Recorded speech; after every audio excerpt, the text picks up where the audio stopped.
Bienvenidos al programa Pido la Palabra del Canal Congreso. Hoy, como siempre, tenemos dos invitados muy especiales. A la doctora, empecemos por las mujeres, a la doctora Carmen Torres. Ella tiene 5 carreras en pregrado. Es profesora de la Complutense de Madrid y hace parte de la Secretaría General de la SIGI. Ahorita ella nos explica bien en qué consiste en la parte de comunicaciones. Y el otro invitado tan especial que tenemos, Edgar Corso, que fue presidente de todos los comités de derechos humanos de Naciones Unidas y ahorita está presidiendo la Comisión de Trabajadores de Migrantes de Naciones Unidas. Tiene una hoja de vida más que espectacular. Viene delegado al Congreso Iberoamericano en Cátedra de Derechos Humanos por el secretario general de Naciones Unidas. Trajo un mensaje, ¿no? Sí. Pero empecemos, Carmen. ¿Qué nos quiere decir aquí en el programa Pido la Palabra sobre su narrativa y su vida? Bueno, gracias por invitarme, Glicerio. Es un honor estar aquí y compartir espacio con el doctor Edgar Corso. Bueno, yo sobre todo me considero académica. Yo soy profesora universitaria y mi ámbito es el ámbito de la comunicación institucional y política. Y he tenido la suerte de poder trabajar en diferentes instituciones públicas de España y bueno, y trabajar en 2 organismos internacionales en los que Colombia pues tiene una presencia muy importante. Actualmente trabajo en la SEGIP, en la Secretaría General Iberoamericana, que es el organismo encargado de la organización y seguimiento de las cumbres de jefes de Estado y de Gobierno que precisamente Colombia acogió en el año 2016 en Cartagena. Y bueno, mi espacio es el espacio iberoamericano del conocimiento. Se encarga de la educación superior, ciencia, tecnología e innovación. Pero, ¿qué nos quiere decir el doctor Edgar Corso? De mi hoja de vida, y saludo a Glicerio, por supuesto, en este gran programa de Pido la Palabra, que es muy conocido. Y la expresión hoja de vida siempre me ha gustado. En Colombia se usa, en otros países también. En México no.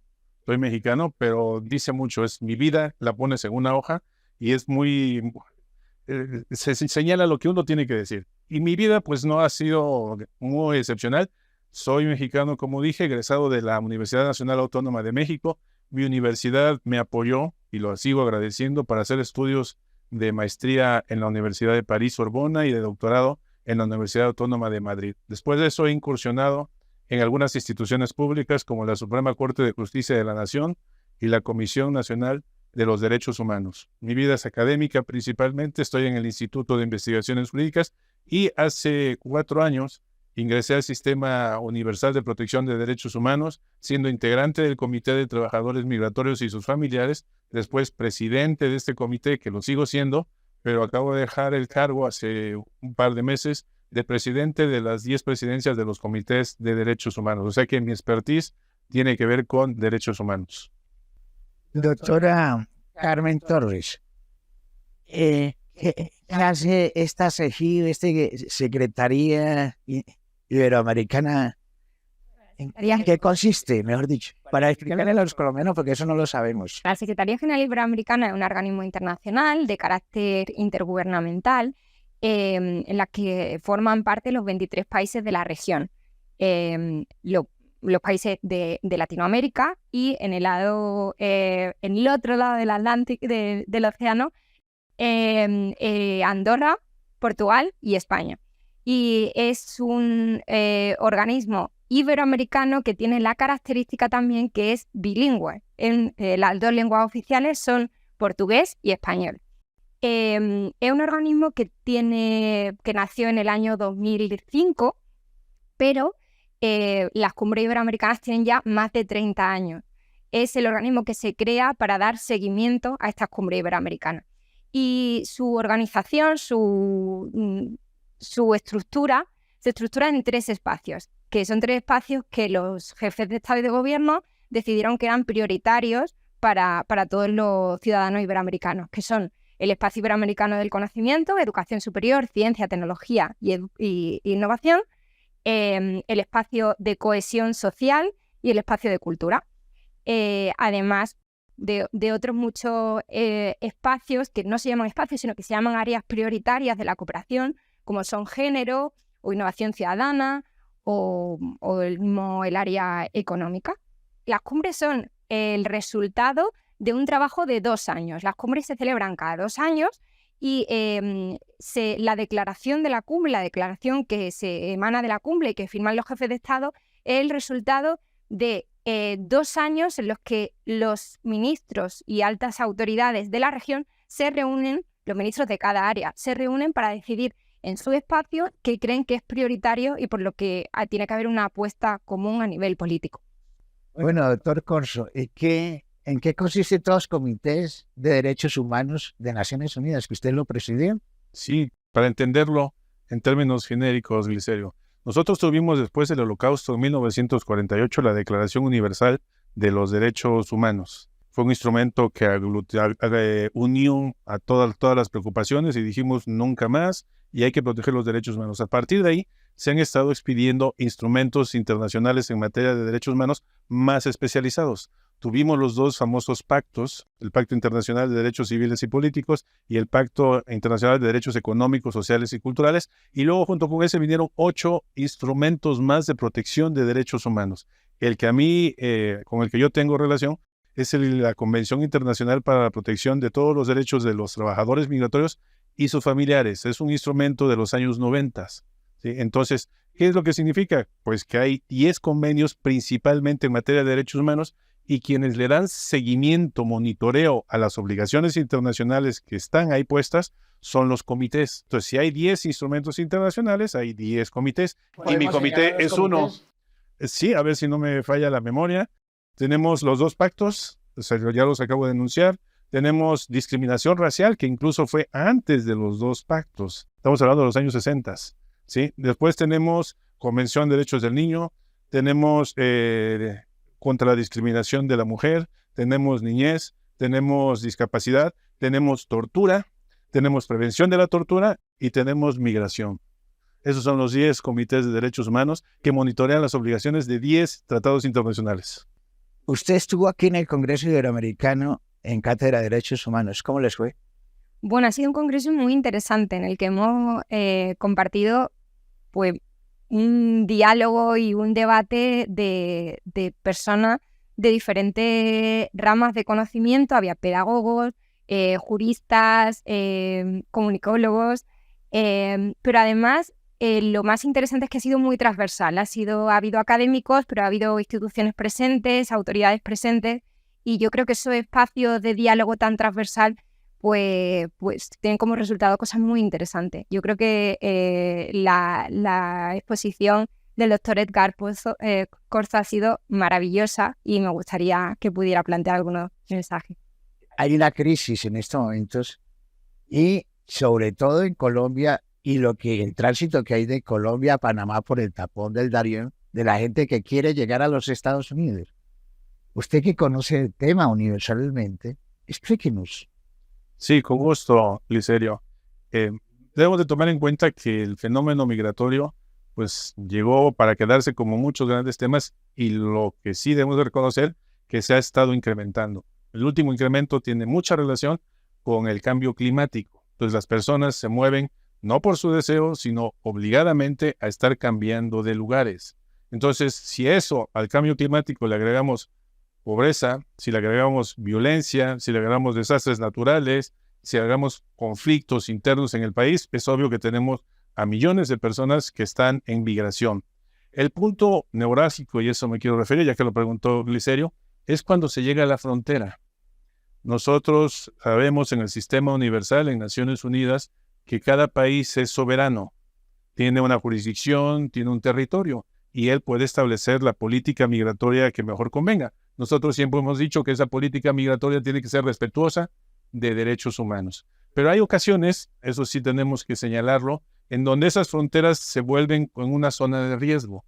Y esa zona de riesgo es porque no se puede atravesarlas. Ciertamente cada país pone los requisitos para atravesarla, pero a veces puede ser con cuestiones que son no solamente los requisitos que pone el país, sino cuestiones de necesidad, y las personas se ven en una situación de emergencia y tienen que cruzar. Si no se cruza, puede ser una decisión, pues entonces los conglomerados humanos van creciendo. Tengo conocimiento que entre la frontera entre Colombia y Panamá estamos hablando de 3,000 personas que cruzan o que se llegan ahí diariamente. Al parecer hay una disminución de 2,500. Entonces, si contamos en general, creo, según recibí información, estamos hablando de 15,000 personas en un punto específico de la frontera de Colombia. ¿Eso qué significa? Pues bueno, en primer lugar, pues que se tiene que dar el respeto a los derechos humanos de esas personas. Tiene que haber un monitoreo y sobre todo, pues tiene que evitarse situaciones que pongan en riesgo su vida, ¿sí? Su integridad. Y eso es muy importante. Creo que la Defensoría del Pueblo de este país tiene una oficina en esa región. Eso es muy bueno, pero también debiera haber presencia de autoridades, en este caso migratorias, para que vieran cómo se está desarrollando la situación ahí. Debo reconocer también, y lo hemos visto no en esta frontera, sino en muchas fronteras, que muchas veces está el fenómeno del tráfico ilícito de personas. Ese es un gran negocio internacional que lo que hace es llevar personas de un lugar a otro con una remuneración. Y eso pone en conflicto la situación en cualquier frontera. Si a eso le adicionamos que el otro país a donde quieren cruzar eventualmente puede cerrar la frontera, pues entonces ya estamos en una situación muy complicada. Puede ser que las personas al cruzar pierdan la vida, se entreguen a la delincuencia organizada, caigan en el narcotráfico, pierdan su vida, pero además con la preocupación, y vi también algunos datos, de que hay niños. O sea, son familias que vienen con niños, y cuando están los niños menores incluso de 12 años, 5 años, pues entonces la situación es todavía más preocupante. ¿Esto qué significa? Pues que hay obligaciones de derechos humanos y los países tienen que cumplirlas. Y esas obligaciones de derechos humanos no van a resolver el problema, porque este no es un problema nacional. Este es un problema regional y diría yo universal. Entonces, esto que pasa en la frontera entre Colombia y Panamá tiene que ser motivo para que se pongan de acuerdo Colombia y Panamá, pero no solamente Colombia y Panamá. Se tienen que poner de acuerdo también otros países, porque el flujo migratorio sigue subiendo, sigue pasando por aquí, y tenemos esas crisis, esos enconos que hay que estar vigilando, supervisando los derechos humanos. Panamá tomó la decisión de cerrar la frontera. Tengo conocimientos, Glicerio, de que... Y además dice que están dispuestos a alquilar todos los vuelos charter para repatriar todos los migrantes. O sea que la situación se va a complicar. Eso hay que tomar nota. Hasta ahora no tengo conocimiento de que hayan sido regresados colombianos o personas de otros países que están pasando por Colombia que intenten cruzar a Panamá y que regresen. No tengo datos. Hace un mes estaban llegando un vuelo de Estados Unidos, un vuelo diario de Estados Unidos con migrantes.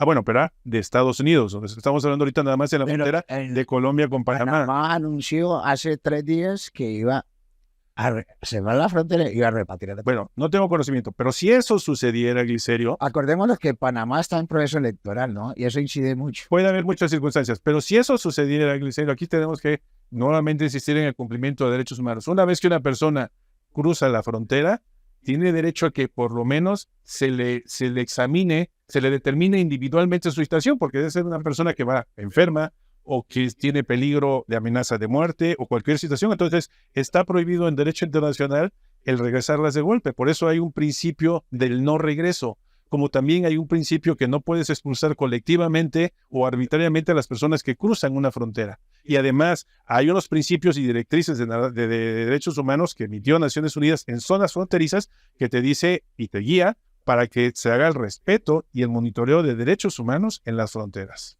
Esa es una obligación que nos... ¿Usted qué tiene que decir, doctora Carmen Torres, ya que está metida en un puesto privilegiado en el sistema iberoamericano, de recomendarles todas estas observaciones que hace el doctor Corso a los jefes de Estado? Porque usted tiene la oportunidad de hablar con todos los jefes de Estado de Iberoamérica. Bueno, yo, Glicerio, el tema me fascina, pero es verdad que no es mi especialidad. Yo soy del área de educación y, de hecho, mi participación en el Congreso en el tema de educación. Por eso creo que es interesante cómo ha comenzado su exposición el doctor Corzo, porque creo que lo prioritario de esto es que tengamos conocimiento de las recomendaciones de Naciones Unidas, que sepamos cuáles son las directrices, que haya una educación también en valores, una sensibilidad, que haya un conocimiento de la situación para que se pueda abordar de una forma sobre todo humanitaria y que que los derechos humanos sean prioritarios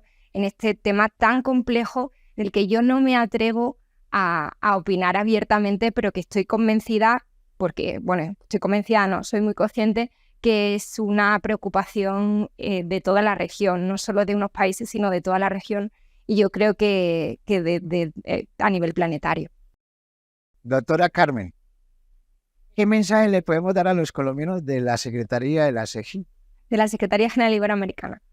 Yo estoy muy contenta de la presencia e implicación que tiene la sociedad colombiana en la SEGIP, aunque es cierto que hay un desconocimiento de las organizaciones. Yo creo que en general de las organizaciones de este tipo, Colombia se volcó en el 2016 cuando cogió la cumbre de jefes de Estado y de Gobierno, y su presencia a partir de ese momento ha sido constante. De hecho, pues me enorgullezco de decir que hay varias autoridades colombianas que están en la SEGIP y que su trabajo es magnífico. Por lo que Colombia tiene presencia no solo institucional, sino también personal. Yo estoy convencida que las instituciones las hacen las personas, y cuando hay una apuesta de los gobiernos por tener presencia en estas instituciones y porque la visión del país y la problemática del país llegue y se comunique al resto de la región, bueno, pues es un mensaje que da el país. A mí me gustaría que fuera más conocido, que la sociedad colombiana supiera que hay una institución detrás. ¿Qué dice la sociedad colombiana? Dice, muchas cumbres, los presidentes andan en el exterior, muchas cumbres y nada de nada. La gente no entiende eso y dicen que eso no sirve para nada. Pues yo le voy a contar una cosa, y que me toca a nivel profesional, pero casi personal. Para mí, el viajar, el tener la oportunidad de viajar y conocer otros países, otras sociedades, otras personas, me abrió la mente y fue, yo creo que el germen de por lo que yo estoy y luché para estar en la SEGIP. Y en el Espacio Iberoamericano del Conocimiento tenemos un proyecto que nació en el 2014 que se llama Campus Iberoamérica. Y era la idea de lo que a mí no me gusta este término, es hacer el Erasmus iberoamericano. ¿Por qué? Porque nos dábamos cuenta que había muchísima movilidad dentro de la región y movilidad a Europa de algunas personas que podían hacerlo, y que lo interesante de esa movilidad es que cuando un estudiante o un investigador o un docente iba a otro país, revertía el conocimiento adquirido en el país y creaba riqueza. Los jefes de Estado decidieron que ese era un proyecto por el que había que apostar, y políticamente apostaron. Eso era una carta blanca o una carta verde para que determinados espacios, determinadas instituciones como las universidades se implicaran en el proyecto. Hoy, Campus Iberoamérica, que animo a todos los colombianos a que puedan ingresar campusiberoamerica.net, es una plataforma que acoge más de 100.000 movilidades. 100.000 movilidades, la mayoría de ellas ofertas de movilidad, de estudiantes de pregrado, de estudiantes de posgrado. Esas ofertas de movilidad es gente que puede ir a otros países a estudiar pregrado, posgrados, doctorados. Ofertas de investigación. Son ofertas, es campusiberoamerica.net. Bueno, entonces digámosle eso a los colombianos para que puedan tener una opción de irse a estudiar a otro país. Efectivamente.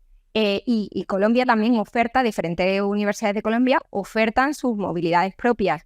Entonces, lo que se decidió en esa cumbre es cómo se hacía. Es necesario fomentar la movilidad en la región, y no tenemos en la región una institución matriz que pueda financiar todas esas movilidades. Sin embargo, hay mucha oferta y mucha demanda. Entonces, cada institución pone su granito de arena, pone a disposición las movilidades o la oferta de movilidad que tiene, y ese espacio, Campus Iberoamérica, lo comunica a todos, lo pone a disposición para que todos puedan acceder a ello. Doctor Edgar Cors, es que esa oportunidad que tenemos de tenerlo aquí en el programa es enorme. ¿Usted no cree que los bloqueos, como el caso venezolano, que es un bloqueo terrible, bloqueo del cubano, eso no aumenta en el proceso migratorio de una forma exorbitante? Sí, déjame, antes de contestarte directamente, Glicerio, sumarme a lo que dice Carmen. Una reunión de jefes de Estado es la suma de la voluntad política de los que están dirigiendo los países. Y esto es necesario. Y si hay que reunirse 1, 2, 3 o 4 veces, no importa. ¿Por qué? Porque está construido nuestro sistema, incluso el sistema de Naciones Unidas está construido con la voluntad política de los estados. Si no acudimos a esa voluntad política, la reafirmamos, la confirmamos cada momento, eso puede romper muchas cosas. Una pregunta, ¿cómo hace ese sistema, que esto es lo más extraordinario? Porque ahí hay varias tendencias de orden político, en la forma de pensamiento, de jefes de Estado y de gobierno. ¿Cómo se ponen de acuerdo en estas cumbres sobre temas tan diversos? En nuestro caso no hay votación, tiene que ser unanimidad. Unanimidad, eso hace un poco más complejo. Si se tiene consenso, es mejor. No, pero por eso hay rondas, primeras, segundas, terceras, y desgraciadamente, desafortunadamente, Glicerio, a veces un instrumento internacional tarda muchos años en aprobarse. Ahorita podemos estar discutiendo algo que se va a aprobar en 5 años. Entonces, pero hay que insistir en eso, Glicerio, porque si no es eso, ¿qué tenemos? El caos internacional y cada quien hace lo que quiere. No, por eso es importante el sistema de Naciones Unidas, que ahorita está cumpliendo 75 años la Declaración Universal de los Derechos Humanos, y eso es necesario para darle cohesión. Pero déjame decirte algo. Esa voluntad política se requiere, por ejemplo, el tapón del Darién, el famoso tapón del Darién. ¿Cómo lo vas a resolver? ¿Cada quien de su lado toma decisiones unilaterales? No. ¿Se cierran las fronteras? Tampoco. En lugar de fronteras hay que construir puentes. No se trata de una situación geográfica, esto es mío y ya, porque las personas no se limitan a esa situación geográfica. Entonces debe de haber cooperación internacional, tiene que haber solidaridad internacional. ¿Y eso cómo se logra? Reuniéndose los jefes de Estado, manifestando su voluntad política y diciendo, sí, hay una necesidad que viene de otros continentes, tenemos las personas ahí y hay que ayudarlas. Y sobre todo, proteger sus derechos humanos. Y déjame terminar ya nada más finalmente. La invitación que recibimos fue para venir a este segundo Congreso Iberoamericano en Educación de Derechos Humanos y Paz Social. Yo creo que la educación es un punto muy importante. Y la educación no solamente en las universidades, no solamente en las redes de defensores, sino también en todos los servidores públicos. Deben de entender bien lo que son los derechos humanos y las causas que llevan a violarlo para hacer, en su caso, una reparación. Eso es lo que tenemos que hacer, educar a todos en derechos humanos. Pero usted es mexicano, usted debe conocer bien el tema migratorio, porque México está en toda la frontera con Estados Unidos y todo el mundo quiere el sueño americano. ¿Usted conoce eso? ¿Qué nos tiene que decir de la experiencia mexicana sobre el tema migratorio? Porque los más expertos en el mundo son ustedes. No, yo creo que es similar. Es similar. Lo único que tenemos, eso sí, son 3,000 kilómetros que compartimos con Estados Unidos. Esto sí debo de conocerlo y eso condiciona muchísimo lo que podemos hacer. Pero las necesidades de las personas llegan, atraviesan Guatemala finalmente. Los que atravesaron por el Darién, como quiera que sea, algunos pierden su vida, desafortunadamente, siguen a Panamá, siguen a Costa Rica, siguen subiendo a Nicaragua, Guatemala, y finalmente llegan a México, pero es la misma situación. Y lo que llega en el sur de México, pues se ve reflejado en el norte de México, que es la frontera. Esa frontera no es muy porosa, que digamos. Esa sí es una frontera que hay que verla de otra manera. Pero si las fronteras se cierran, lo que se va a provocar, y eso es importante, es que las personas busquen otras vías más riesgosas para cruzar y además que haya tráfico ilícito de personas, lo que debemos, por supuesto, evitar a toda costa. Bueno, se nos acabó el tiempo. ¿Qué le quiere decir un mensaje muy positivo a la sociedad colombiana, a los que nos están viendo? Bueno, yo el mensaje positivo, yo creo que es el mensaje que con el que hemos acabado el Congreso. Creo que hemos llegado a consensos importantes, hemos alcanzado bastantes ideas y elaborado una hoja de ruta interesante y que estamos en camino y es un cambio positivo. Doctor Kors, Sí, a estos migrantes, porque el caso es más que complejo. yo creo que sí. Tolerancia y empatía. Tolerancia y empatía cuando alguien ve a una persona en situación de vulnerabilidad. Hay que ponerse en los pies de los migrantes para entender lo que están sufriendo y para en verdad tratar de extenderles la mano y ayudarles. Hay que evitar a toda costa la xenofobia, la discriminación, los discursos del odio. Entonces, eso sí es algo que cuando entra en sociedad es muy difícil erradicarlo. Así que yo sí mando el mensaje para los colombianos y también allende las fronteras de que debe haber tolerancia, mucha tolerancia, empatía y respeto de los derechos humanos. Mil gracias por estar aquí en el programa. Pido la palabra a doctora Carmen Torres. Muchísimas gracias. Mil gracias Glicerio, por estar aquí en el programa. Pido la palabra al al doctor contrario, Bernard Conce. gracias por la invitación. Mil gracias a todos ustedes por estar aquí en el programa. Pido la palabra del Canal Congreso. Los esperamos.